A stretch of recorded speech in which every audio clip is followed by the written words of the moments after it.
вообще. Гуляю вообще.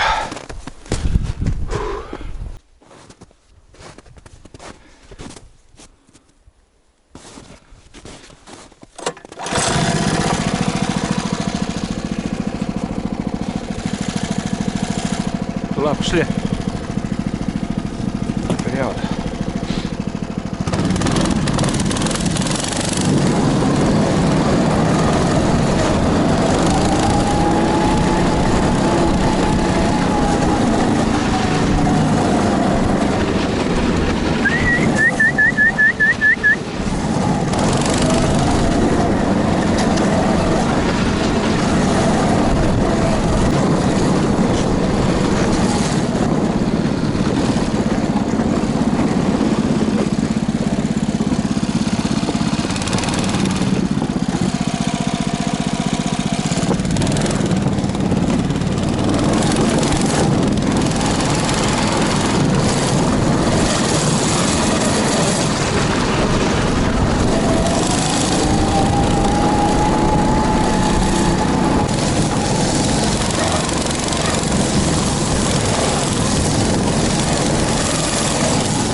Где Тулан?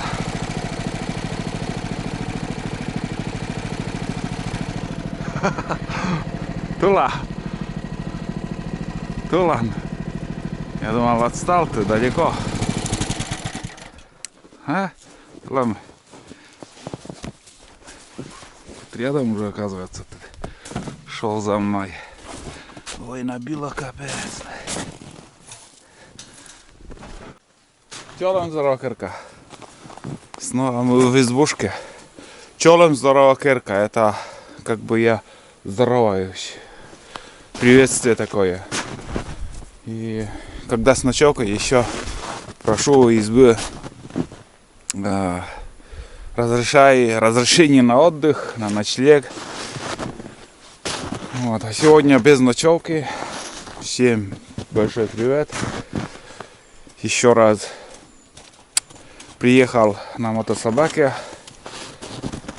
Снег сырой, но собака по этому снегу, как ни странно, очень легко зашла. Заехали просто удачно, хорошо. Уже расцветает. Сегодня, ребят, у меня были проблемы с мотособакой. В общем, расцветет, светло будет. Днем я вам покажу, что случилось. Так что досмотрите этот фильм полностью. Вот.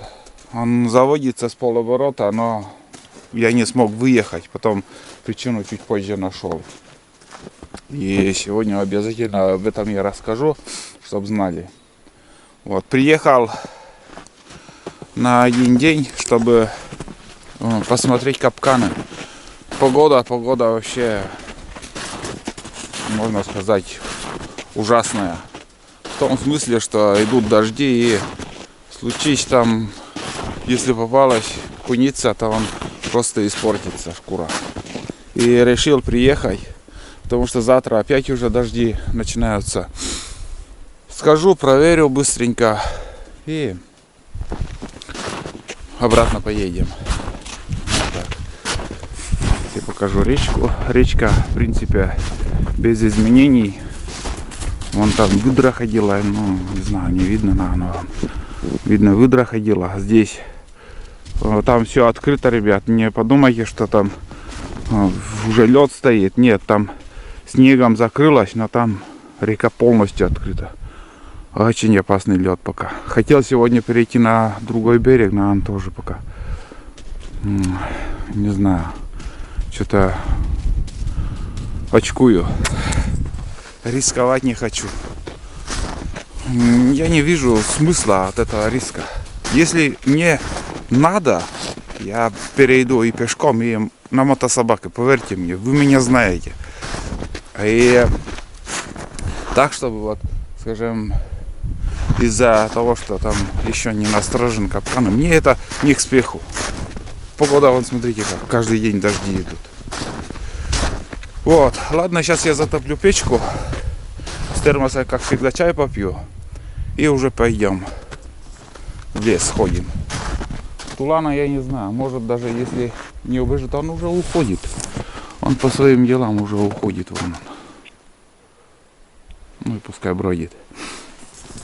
Если придет, то я его посажу на цепь, брать с собой не стану. Хочу посвистеть сегодня рябчиков. Ладно, давайте. Сейчас я. В общем, ребята, пчелам зарахарка. Надо мышеловку насторожить, там у меня поломка, надо ремонтировать. Насторожить надо мышеловку. Дрова тут есть, эти дрова сейчас затоплю быстренько, а днем уже приготовлю запас. Ну, как всегда, ребят.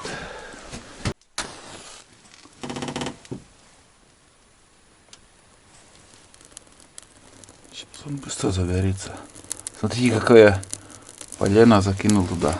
Одно большое полено, но он сухой. И вокруг еще мелкие.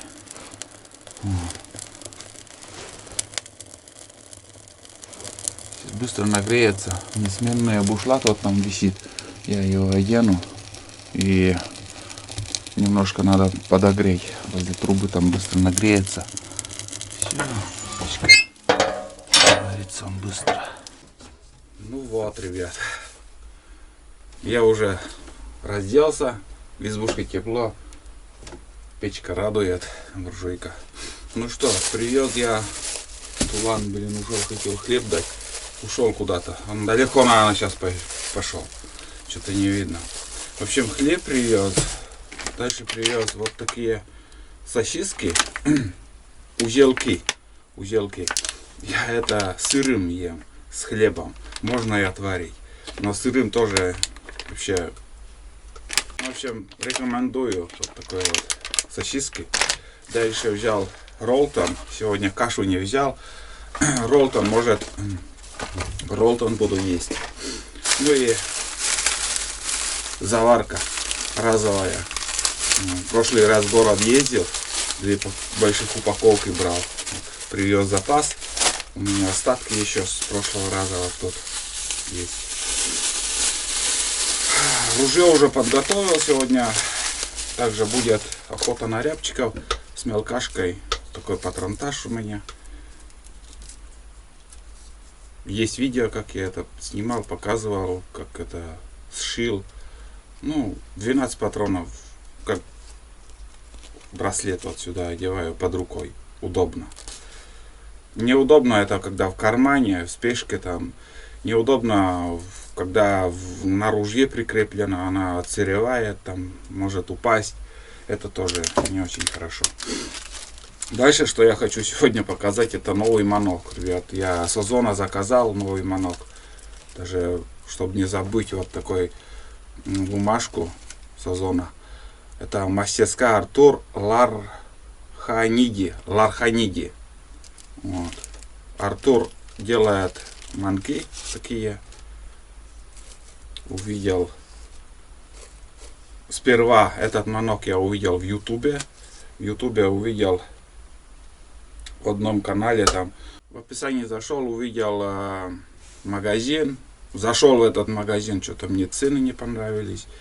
И потом в Озоне начал смотреть. В общем, начал смотреть манки. И опять же этот манок мне на глаза попалось. И там в Озоне намного дешевле. Вот. Мастерская Артура Ларханиди. Вот. Ссылку я оставлять не стану. Если кому надо, найдете. Вот. Там с двух сторон. Слышите разные звуки. Один тоньше, второй погрубее. Сегодня буду испытывать, как себя покажет на охоте. Вот, чтобы не забыть, сразу уже одену. Вот. Такие дела. Мастерская Артура Ларханиди. В Озоне, наверное, так и есть тоже название. Так, ладно, пьем чай и в путь. Уже рассвело. Сегодня немножко с опозданием. Ну, что поделаешь. Ничего не поделаешь, ребят. Так получилось. Сейчас после лета, то есть после сезона лета, я на втором канале показывал, как я заводил эту собаку. Но не выезжал. А сегодня начал выезжать, и проблемы. Блин. Так, надо открыть.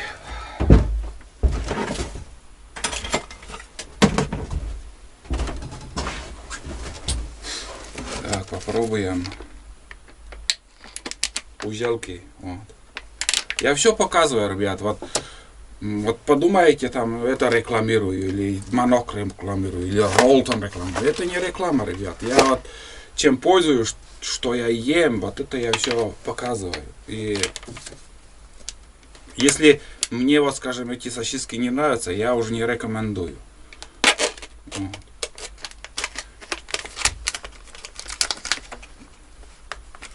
Такие они.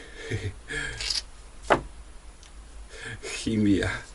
Ну, нравится что поэтому.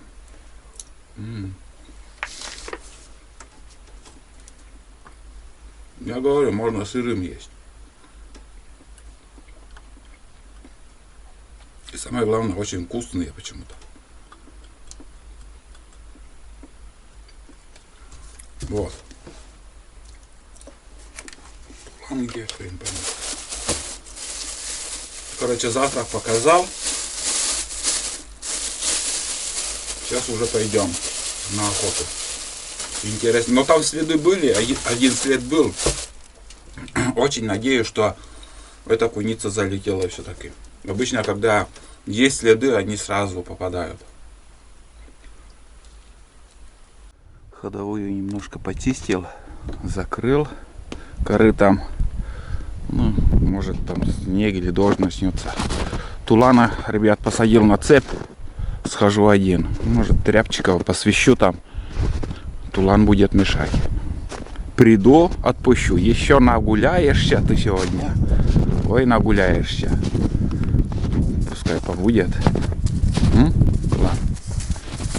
Да, посиди на цепи пока. Ребят, так надо. Поймите меня правильно. Ну, кто хочет понять, поймет. Вот, скажем, собаку привез, оставил. Пускай на цепи пока будет. Вот. Я знаю, что куниц нету практически, чтобы вот Тулан там заработал.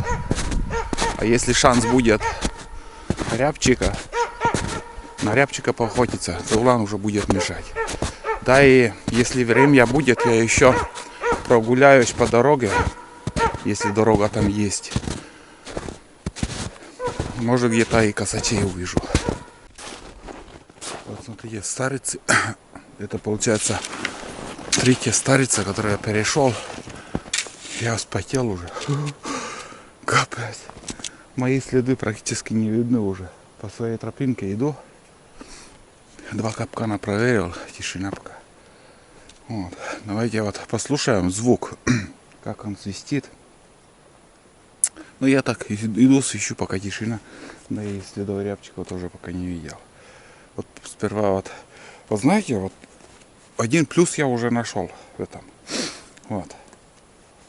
Если вот так взять ну, это вот, как сказать, манок. Он постоянно, как компас, одна сторона вниз опускается. У компаса север всегда на севере, а здесь одна сторона тяжелее. О, видите? И где вот тяжелее, он звук самца.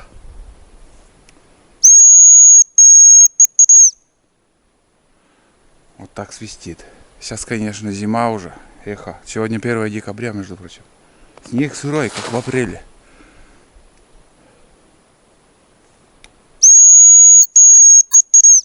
Вот такой звук. Кто охотник там, может определить, хороший манок или плохой. В принципе, неплохой. Жалко, что я сезон вот немножко пропустил с этим манком. Заказал, посылка пришла, и я заболел. Потом я 10 дней вообще из дома не выходил. Болел, снег выпал, все изменилось. Сезон охоты вот так быстро изменился. А сейчас другой звук уже будет. Это тоньше. Ну, это типа самки.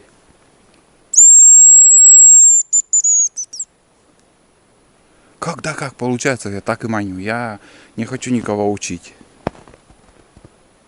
Вон, видите, тишина. Если есть он, звук крыла бы я уже услышал.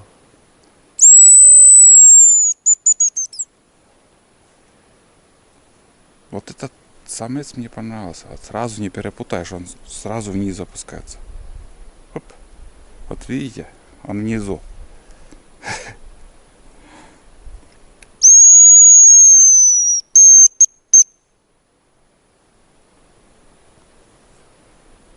Или ветром такой хлопок. Или звук крыла, что-то я не понял.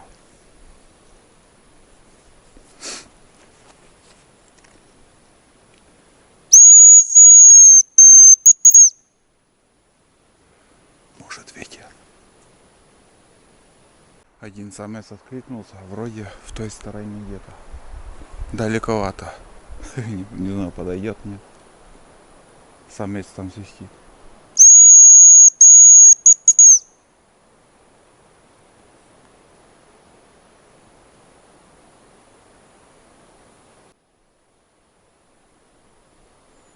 Да, далеко. Но есть один, свистит. Ладно, я сейчас еще посвищу, может подойдет. Короче, сколько бы ни свистел, оттуда вообще не подлетает, на одном и том же месте свистит. Еще по пути у нас один рябчик здесь откликнулся. Метров от силы 200, наверное, от меня. Буду идти потихоньку, может где-то и на глаз попадет. А этот не подойдет. Здесь свистит тоже.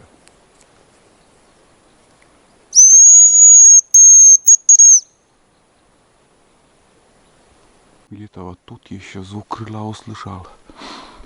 Один здесь где-то был. Второй там свистит. Или отсюда он перелетел, не увидел что-то. Прям над головой где-то. Слышал и... Не знаю, невидимки какие-то, блин.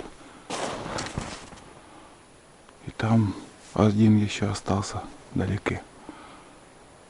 Короче говоря, 3 рябчика тут есть. Но тихие совсем, блин, какие-то. Выхожу на дорогу. Вон там уже дорога. Короче, все по нулям. Ни одного следа нету. Ни подхода.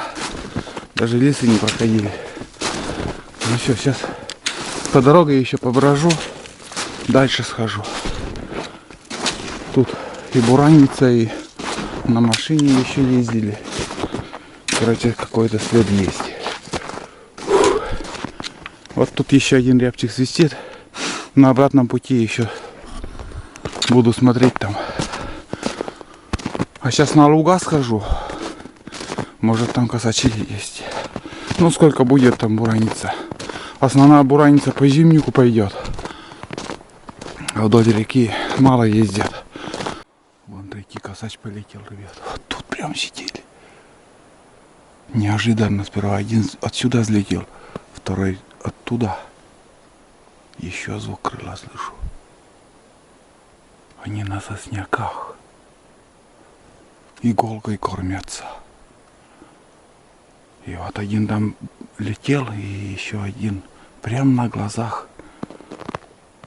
Я не вижу, неожиданно как-то взлетают. В общем, троих видел, еще звук крыла там услышал. Ну вот, ребята, шел и дошел до Евроизбы. Обновление это, я смотрю, туалет тут сделали. Самые хозяева на выходные приезжали. Следы вот тут есть. Может, кто-то и другие. Евроизба, она, я назвал, потому что здесь пластиковое окно, евроокно, и вот так. Пускай, думаю, евроизба и будет. Так что, Андрей, Коля, Лешка, привет тебе, вам. Все четко, все хорошо. Здесь стекло, как сказать, трещиной было, поменяли. Новое окно снова поставили сюда. Заходить не стану, в принципе, все знакомо мне там. Туда еще на Буране ходили. Вот.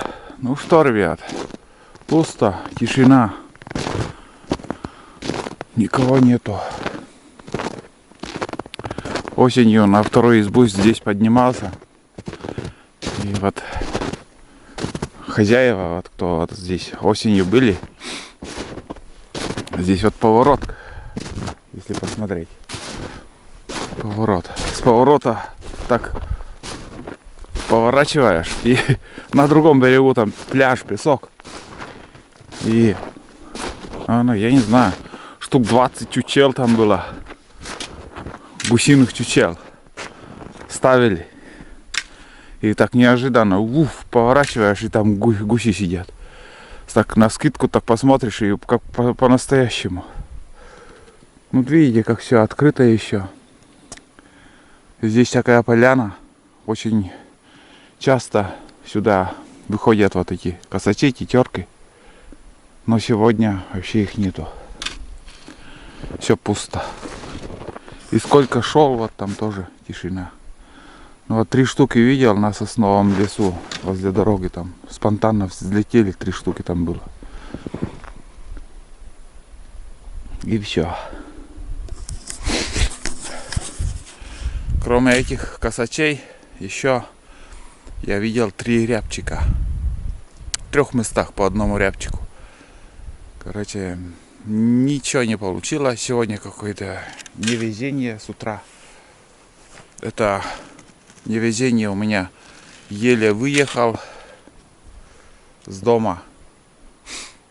Долго не мог выехать из-за того, что мотособака не работала. И вот весь путь, что я шел сюда, и вот через капканы, во-первых, пустые. Во-вторых, там тоже рябчики были. Тоже ничего не получилось. Я их просто не увидел. Они были, но не увидел. И здесь возле дороги в 3 местах еще рябчика видел. Сейчас уже буду идти обратно. Я надеялся на это место. Очень козырное место тут. Но птиц нету. И не надо писать, что всех истребили, там всю птицу там. Это чушь собачья вы несете, честно говорю вам. Косачей, во-первых, даже осенью не так легко их добывать. Они хитрые, очень хитрые. И они просто зимовать уходят от нас. Раньше их очень много зимовали. И всю зиму мы охотились за ними, на них. Бегали с утра до вечера. Добывали. С гладкоствольного тоже удавалось легко добывать. А сейчас их просто нету. Они южнее от нас уходят. Или еще куда-то, но что-то им тут не нравится. В сторону Кирова в основном уходит птица. И куниц нету, горностаев, ничего нету, зверьков. Ну нету из-за того, что птиц нету, во-первых. И во-вторых, из-за того, что нету мышей. Следы мышей тоже нет. Кормовой базы нету. Куница ушла тоже. Вот такой прогноз, ребят. Если сейчас я не увидел, возможно, даже и всю зиму так будет. А раньше здесь, ой, так вот, все белым-бело, и на деревьях так, иней. И косачи по 100-150 штук там. Прям вот все вот это, там что, деревья, вот все, как гирлянды висят. Просто капец. Вот это весело было раньше, а сейчас их нету. Просто нету их. За осень я одну штуку только удавалось добывать. Видел несколько раз их. И все. Стая по 20-30 штук там было. Уже с осени они в кучу собрались. Но они, может, где-то и есть, но надо ходить очень много. И даже лучше ездить на снегоходах. Пешком много ли пройдешь? Вот сюда примерно 4 километра я сюда пришел по дороге. Еще обратно 4. Получается 8 километров. И еще там капканы, где у меня стоят, там примерно 1,5 километра, наверное. Вот почти 10 километров у меня пути сейчас будет. И световой день короткий, смотришь, и закончится. Да. Много не пройдешь. Еще раз говорю, кто меня понимает, кто хочет понимать, он поймет меня. Он поверит мне. А все остальное им кажется, что если на других каналах добываю что-то, и у нас так должно быть. Но такого, так не бывает. Я показываю свою охоту, что есть вот это все. Другие показывают свою охоту, свои места, свой лес там, где что водится, что ловят. Но у нас не густо. Но эту осень, конечно, богатая осень была. Все с добычами там добыли нормально так птицу. А зимних птиц что-то каждым разом все меньше и меньше становится. Зимовать куда-то уходит зверь, птица. Ладно, пойду обратно. Тут больше делать нечего. Еще одного рябчика видел. Взлетел и улетел. Все. Если не взлетел, я бы и не посмотрел на дерево. Короче, стараюсь как бы смотреть, но не замечаю их. А включился, ребят, поговорить об оружии «Север». Я об этом уже говорил, рассказывал, с каким оружием я охочусь. И просто шквал вопросов идет. Лично пишут и в комментариях вижу тоже. Спрашивают, как стреляет оружие «Север» обычной пулей из гладкоствольного. В 2 словах. Хреново стреляет. С дробью гладкоствольной с 35 метров, если консервную банку выстрелить, примерно 10 дробинок, 5 номер придет. Куча хорошая. Сейчас давно не стрелял. Ну, я не знаю. После покупки так стрелял и много. Куча хорошая была, да, и сейчас, наверное, такая же. Вот. А что касаемо с пули, вообще беда. Всех видов пуль я пробовал самозарядом, круглые и там еще какие-то всяко разные. Названия не помню. Спутник это круглые. Потом какие-то, не знаю, не помню. Видов 5, наверное.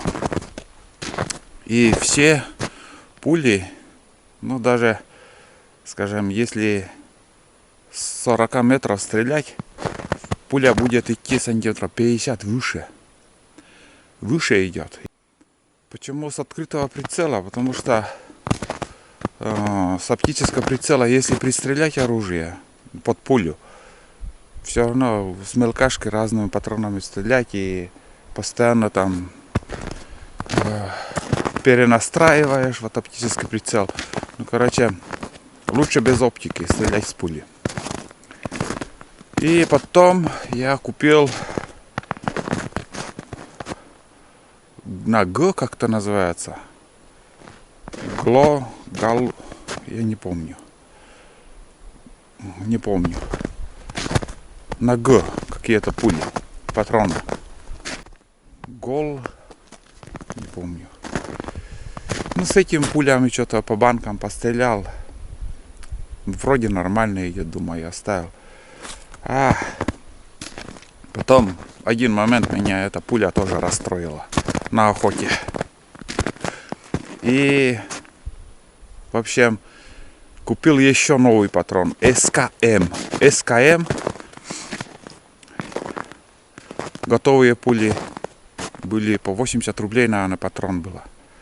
Сейчас-то они дорогие, наверное, 160 или 200 рублей патроны. Я по 80 вроде брал, десяток. Вот, и с этой пулей стрелял там с 50 метров. Если в банку прицеливаться, 30 сантиметров выше все равно идет. Но не так критично, не так сильно, как другие пули. И сейчас вот я тоже остановился на этой пуле, на всякий пожарный, чтобы была эта пуля. И с 50 метров, да, и хоть со 100 метров, думаю, до 100 метров, 30 сантиметров ниже надо стрелять, и в банку я попадаю, в банку. Так что, в случае что там понадобится пуля, там я уже знаю, куда прицеливаться. Также возникнет, наверное, вопрос, может, у меня такой север. Нет, ребят, скажу вам, в селе у нас знаю не меньше 5 стволов оружия север. 5 оружий я точно знаю, и может даже больше. И те охотники, которые охотятся с оружием север, именно как у меня, 20-й калибр и 22 ЛР, 5,6. В общем, у всех пули летят выше, очень высоко. 50 сантиметров, это никуда не годится. Скажем, стрелять, если волка с пули, то если в тело будете прицеливаться, у вас пуля полетит выше. Не знаю почему. С чем это связано, не могу сказать. Лучше сразу пристреляйте, и вы поймете, что с пулей идет высоко. А дробь хорошо идет. Надеюсь, я ответил на ваш комментарий, на ваш вопрос. Как стреляет север с пулей. Но я остановился на СКМ. У меня штук 5 патронов есть. Ну, на всякий пожарный. Там, волка там стрелять. Или же в медведя. Да хоть в кого. Вот. Ради безопасности в основном и беру с собой пули. Не знаю, поможет или нет. Случаи разные. Может, ты испугаешься. Был случай у меня. Даже когда медведь на меня пришел, бежал на меня, я не вспомнил даже про оружие. Вот такие случаи бывало. Просто на руках ружья, и я забыл про это оружие. Я начал бежать от него. От испуга. Мне не стыдно. Я уже об этом говорил. Жизнь дорогая штука. Надо как-то спасаться. А может, если я и выстрелил бы в медведя, подранил, и давно бы меня уже нет в живых. Так что так мы и встречались на всю жизнь, воспоминания. Никогда я это не забуду. Ладно, иду болтаю. И даже чаги нет вообще, пустой. Сегодня неудачный день. Точно неудачный, не мой день.